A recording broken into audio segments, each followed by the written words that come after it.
O dólar hoje tem uma leve recuperação, 0,10 de alta, testando 0,5 de Fibonacci, tá? Se ele ultrapassar 0,61 de Fibonacci, desculpa. Se ele ultrapassar 0,61 de Fibonacci, ele vem buscar o topo novamente aqui nos 107 mil pontos. Ontem e hoje o dólar recuperou uma boa parte das quedas dos últimos dias, tá? Olhando para esse cenário, a gente tem o ouro em alta forte hoje, mais de 3% de alta no ouro, devolveu praticamente toda a queda que ele vinha desde o dia 20 de setembro caindo forte, e agora o ouro teve uma alta bem interessante, mais de 3%. Isso aqui mostra a preocupação dos investidores internacionais com a situação da geopolítica, da geoeconomia, o risco de um aumento nas tensões globais, principalmente na guerra. Então, todo esse cenário aqui de alta do ouro mostra que o mercado está extremamente preocupado com o que está acontecendo no mundo agora, tá? Então, você também não pode ficar alienado a respeito desse contexto. A gente tinha o ouro seguindo esse canal, tá? Canal de correção.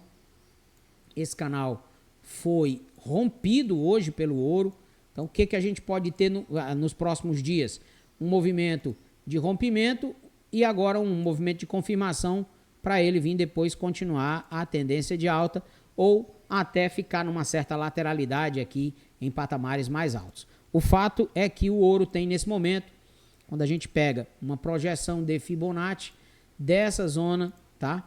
O ouro tem como alvo, se ele ultrapassar esse topo de 1947, o alvo seria a zona 1, o topo dessa montanha, 2.040 dólares a onça do ouro, tá? E se o cenário internacional ficar agravado, isso aqui é bastante possível acontecer nos próximos dias. Cenário de gráficos para o ouro, RSI estourado, testando zona 0,65.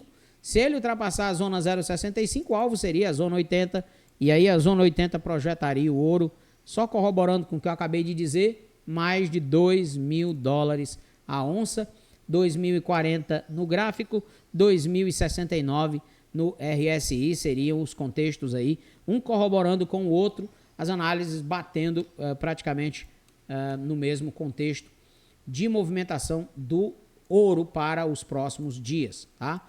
Então, você não pode negligenciar essas informações e aí observar cada dia. Petróleo também explodiu hoje, mais de 4%, voltando a ser negociado acima de 90 dólares o barril do petróleo, mostrando uma grande preocupação dos investidores globais com o cenário da macroeconomia, e a recuperação do dólar mostra claramente como o mercado está preocupado com o futuro, tá, pessoal? Esse cenário é um cenário muito preocupante. O dólar, o petróleo está testando agora a zona 0,5 de Fibonacci. Se ele ultrapassar 0,5 de Fibonacci, ele vai embora, volta novamente para cima dos 96 dólares, pode bater inclusive novamente a casa dos 98 dólares nos próximos dias. E isso vai trazer mais pressão inflacionária para o mundo, vai trazer mais pressão inflacionária para o Fed, e a gente tem um risco de um aprofundamento na crise global nos próximos meses, tá? Esse é o preço da guerra. O preço da guerra, além de ter o preço de vidas humanas, tem o preço da economia, que é muito caro, principalmente hoje em dia, com os cenários interligados, né, países operando de forma muito um dependendo do outro. O RSI do petróleo está um pouco menos agressivo do que o do ouro. Quando a gente olha para o ouro, o RSI está bastante agressivo, né? Já está lá em cima, bem íngreme o movimento. No caso do petróleo, o RSI não está tão íngreme, não está tão agressivo. A gente tem aqui uma linha que está sendo testada nesse exato momento. Se ele avança nessa linha, se ele ultrapassa essa linha de tendência de queda, aí sim nós teremos o petróleo vindo buscar padrão da zona 65, aí o bicho pega, tá? Se ele vier para a zona 65, a gente vai ter aí o petróleo batendo 96,70, o topo, né, dessa movimentação aqui gráfica que a gente teve E se romper 96, o alvo é 98. 100 dólares é o alvo do petróleo, caso ele consiga romper esse topo local aqui dos 96 dólares, tá? Gás natural é a única commodity que hoje, né, dessas que tem um impacto global, é a única commodity de hoje que está com uma leve queda de 3,33%. Leve queda de 3,33%, mas ainda respeitando os padrões gráficos, está se segurando aqui na primeira zona de Fibonacci, ainda não perdeu o contexto do topo anterior, tá?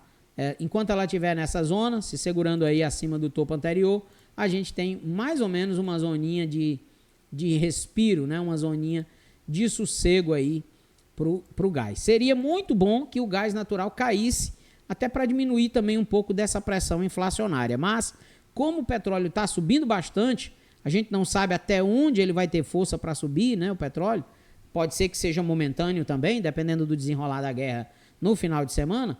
A gente veja aí esse cenário internacional um pouco mais desacelerado a partir da semana que vem. Vamos aguardar. Agora é o momento de aguardar. Bolsa dólar, eu falei ontem, tá aí, confirmado o que eu disse. Dólar, cenário tranquilo, o dólar ficaria aí perto de R$5.